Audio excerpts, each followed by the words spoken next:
Chapter 4. The Lie? I'm Better Than You. I feel the need to confess. I shave my toes. I totally do. Sometimes, not all the time, mind you. I look down in the shower and see my big toes sporting locks long enough to braid. It's embarrassing, sure, but a quick swipe of my razor returns my toe knuckles to their usual silky smooth glory. None of this would be such an epic admission for me to make, except that I once made fun of a girl in freshman English class for doing the exact same thing. Ugh, I feel like such a jerk, even now, 150 years later. Friends, let me paint a quick picture of myself in high school. I was a solid 20 pounds heavier, I wore clothes from Goodwill, and I was the president of the drama club. I wasn't someone who teased others, I was someone who got teased. But there was that one instance when I did tease, the one and only time in my memory that I actively made fun of someone else. Maybe that's why it sticks out in my brain. Maybe that's why it still feels so shameful. We'll call this girl Shmina. Her actual name is Tina, but I'm trying to write in code here. Shmina was the girl who always seemed totally confident in herself. She developed breasts and a sense of humor light years before the rest of us, and she was popular in a way I would never be. One day in Mrs. Giacchetti's English class, when we were supposed to be writing a paper on Nora Zeal Hurston, Shmina mentioned something about shaving her toes. I don't know why she mentioned it. I assume popular girls share grooming tidbits the way the rest of us mortals talk about the weather. But anyway, while I didn't say anything to her directly, I talked so much smack about it to my best friend later that day. Who shaves their feet? More importantly, who has hairy digits in need of shaving? Shmina clearly has some kind of glandular disease she's not copping to. What a ridiculous conversation. Most people would have forgotten about a conversation like that by now, but it keeps haunting me years later because the whole time I was mocking Shmina with her hairy toes, I was totally shaving my own. To this day, hand to God, whenever I look down at my big toe and see that it's looking a little shaggy, I think about what a jerk my teenage self was. Rage flaw number 1, hairy digits. Rage flaw number 2, hypocrisy. A story about hairy toes, a girl named Shmina, and the adolescent angst I really should have worked through with a licensed therapist years ago may seem like the most frivolous topic ever. But then, I dare say that tearing down other women is usually based on something no less frivolous than the insecurities of our 14-year-old selves. Why do we do it, ladies? Why do we gossip? Why do we rag on each other? Why do we say hello on Sunday mornings with the same tongues we use to lash others behind their backs a few days later? Does it make us feel better about ourselves? Does it make us feel safer to mock someone who has stepped outside of the parameters of what we deem acceptable? If we can point out their flaws, does doing so diminish our own? Of course it doesn't. In fact, the stones we most often try and fling at others are the ones that have been thrown at us. Have you ever shaved your toes? And what I really mean by that is, have you ever made fun of someone else? Have you ever pointed your finger in their direction and ignored the 3 fingers on your hand pointing back at you? We've all been there, but that doesn't make it okay. Bringing others down won't elevate you. Recognizing that all words have power, even ones whispered behind someone's back, is how you adjust your behavior. A few weeks ago, there was a woman on my plane from LA to Chicago. She and her husband were traveling with 2 boys, the youngest of whom was about 4. He was also the worst behaved child I've ever seen. Before we'd even pulled back from the gate, he was screaming. And I don't mean a whimper or a protest. I mean screaming bloody murder about having to sit in his seat when he wanted to run around. His mother had to forcibly hold him in the chair for at least half an hour while he hollered to be released. Everyone on the plane, myself included, was miserable until he stopped. But a little while later, when I got up to go to the restroom, I saw why he'd finally quieted. He'd been given a big bag of gummy worms to happily eat his way through. Friends, I'll be honest with you. I was disgusted. First of all, as a strict parent who was raised by strict parents, listening to him screaming, I thought, oh heck no. All through takeoff, I was thinking about his mom. I was thinking about how she needed to discipline him better, have boundaries, get support from her spouse. And when I saw that she'd rewarded his bad behavior, and with sugar? Keep me near the cross, Lord Jesus. I kept thinking, this woman doesn't have a clue. Later, at the baggage claim, I saw the family again. The 4-year-old was wild, jumping up on a second luggage belt, hitting his brother, and running around in circles while everyone stared. What is wrong with his mother? I kept thinking. Why doesn't she get a handle on him? Then I saw her sitting next to the luggage carousel, utterly exhausted. When I really looked at her, I saw she was near tears, looking bewildered and totally overwhelmed. Her husband wore the same shell-shocked expression as their son ran in circles around them, and a gentle voice reminded me, Rachel, you don't know their story. I was so humbled in my ignorance. Maybe this little boy had special needs that made it hard for him to control his impulses. Maybe this little boy was a new adoptive child who had struggled in foster homes for most of his young life, something I should be graceful about given what we've been through. Maybe this little boy was just badly behaved and his parents were struggling to discipline him because their older son had been easy to manage at this age. Whatever the reason, I will never know, because instead of asking and offering the benefit of the doubt, I cast my judgment on her before I even asked myself why things might be this way. Women judging other women. It's been on my heart for a while. It's something I've tried to wrap my brain around fully so I could put it into words.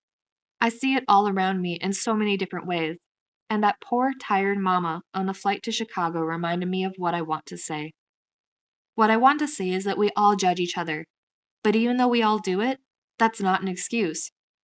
Judging is still one of the most hurtful, spiteful impulses we own, and our judgments keep us from building a stronger tribe, or from having a tribe in the first place. Our judgment prohibits us from beautiful, life-affirming friendships. Our judgment keeps us from connecting in deeper, richer ways because we are too stuck on the surface level assumptions we've made. Ladies, our judging has to stop. So does our compulsion to compete with everyone around us. Well, let me give an example of that too. When I heard that some of my girlfriends were going to run the Nike Women's Half Marathon in San Francisco, I was excited. For some of them, it was their first race. I was also overjoyed because it would involve a weekend trip somewhere. I promptly invited myself along for the ride. The plan was for us to leave on Friday, drive the 5-ish hours between LA and SF, and hang out in town on Saturday, then run the race and drive home on Sunday. Wait, scratch that. They would run the race. I would stand on the side of the road and clap for them as they jogged by. This felt especially interesting because I am a runner. And more than that, I'm competitive about running. I like to challenge myself. I like to try bigger and better races. I like to beat my personal record and push myself to be the best. What I do not like, what I had never actually done, is cheering for others while they do something I am fully capable of doing right along with them. I kept thinking, what if I didn't need to prove myself in this situation? What if I make myself into someone better who has more to do with my willingness to be of service than my willingness to compete? So I went to San Francisco. In fact, I drove everyone to San Francisco because I figured the last thing I'd want if I were about to run 13 miles would be to drive 400 miles. It's worth saying that while I did all of this and had so much stinking fun with the ladies, I didn't always have a good attitude about my willingness to be a cheerleader. On Sunday morning, when everyone headed out bright and early to the starting line, I got myself together and headed in the other direction, to the 5-mile marker. About 20 minutes into my journey, I realized it was unlikely that I would get a cab at 6 a.m. on a Sunday morning. Around this time, I realized that walking alone in the dark in downtown SF might be one of the dumbest things I have ever done. I legitimately thought at this point, see, this is what happens when you try and do something nice. You get murdered in the streets of an unknown city.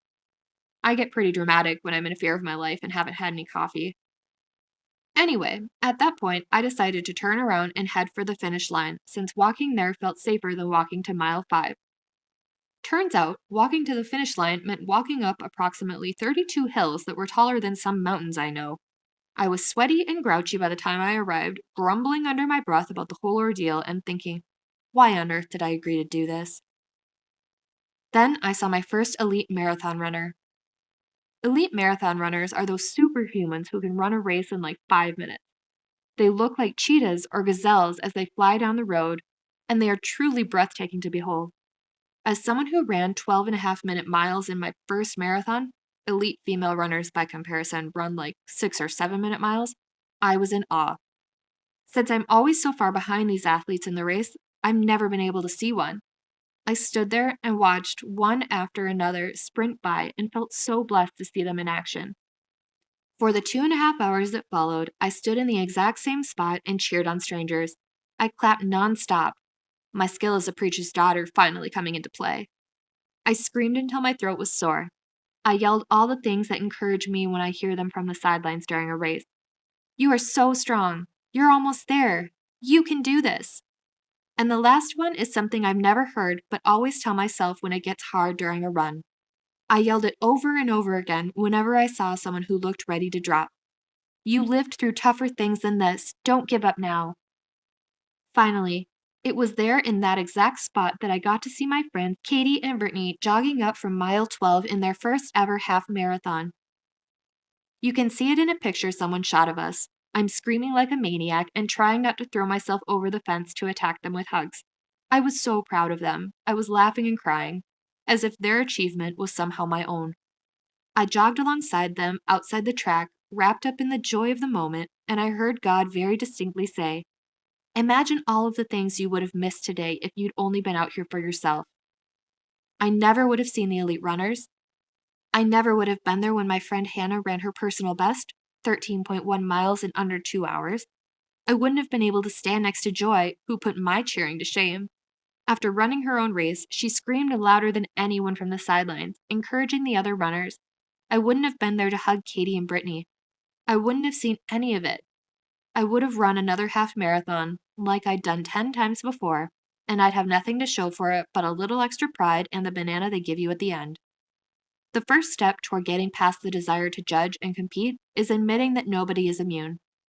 For some of us, we judge in little ways, rolling our eyes at the way someone is dressed, frowning at a badly behaved child in the grocery store, or making assumptions about another mother at school pickup who has a serious expression and wears a suit every day and seems uptight. For others, judging is a bigger problem. Berating your little sister because her views are different from yours, viciously gossiping about other women, taking to social media to write hateful things about people you don't even know simply because they've stepped outside the lines of what you think is good. The second step is recognizing that just because you believe it doesn't mean it's true for everyone. In so many instances, judgment comes from a place of feeling as though you've somehow got it all figured out when they do not. Judging each other actually makes us feel safer in our own choices.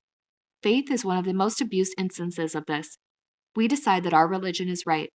Therefore, every other religion must be wrong. Within the same religion, or heck, even within the same church, people judge each other for not being the right kind of Christian, Catholic, Mormon, or Jedi. I don't know the central tenet of your faith, but the central tenet of mine is love thy neighbor. Not love thy neighbor if they look and act and think like you. Not love thy neighbor so long as they wear the right clothes and say the right things. Just love them. Yes, I also believe in holding each other accountable. But holding each other accountable takes place inside community and relationships. Holding each other accountable comes from a beautiful place in the heart of friendship that makes you sit down with your friend and ask with love if they've looked at their own actions in a particular light. Holding each other accountable comes from a place of love. Judgment comes from a place of fear, disdain, or even hate. So be careful about dressing your judgments up as accountability to make your conscience feel better. I have worked tirelessly over the last couple of years to create content that caters to women. I have spent numerous hours trying to figure out exactly what women like us want in life. Do you know what they want? Do you know what the number one thing I hear most, get emails about most, get asked for advice on most? Friends. How to make friends. How to keep friends. How to cultivate real, valuable relationships. That's what women are craving. That's what we really want and hope for. And if that's true, we have to start at the beginning. We start from the beginning and we teach ourselves to keep an open mind.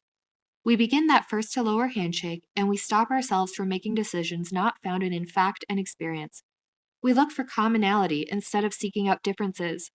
We ignore things like hair or clothes or weight or race or religion or socioeconomic background. We pay attention to things like character and heart and wisdom and experience. And no, it might not be easy, but I promise it will be worth it. Your tribe is out there, and if you haven't found it yet, I challenge you to consider that maybe your people come in a different package than you thought they might. Things that help me. Number 1, non-judgmental friends. We often become whomever we surround ourselves with. If your friends are full of gossip and vitriol, I promise you'll start to develop the habit. When you're looking for a community of women, look for the ones who want to build each other up instead of tear each other down. Number 2, policing myself. If we're already judgmental, and let's be honest, most of us are, we have to work hard on policing ourselves. When I find myself judging someone in my head, I force myself to stop and think of compliments about that person. By doing this, I am learning to look for the positive instead of reaching for the negatives. Number 3, dealing with it. Usually, our judgment and gossip come from a deep well of our own insecurities. Get to the bottom of what's going on with you. What's making you lash out at others? The first step toward becoming the best version of yourself is being honest, truly honest, about what makes you tick.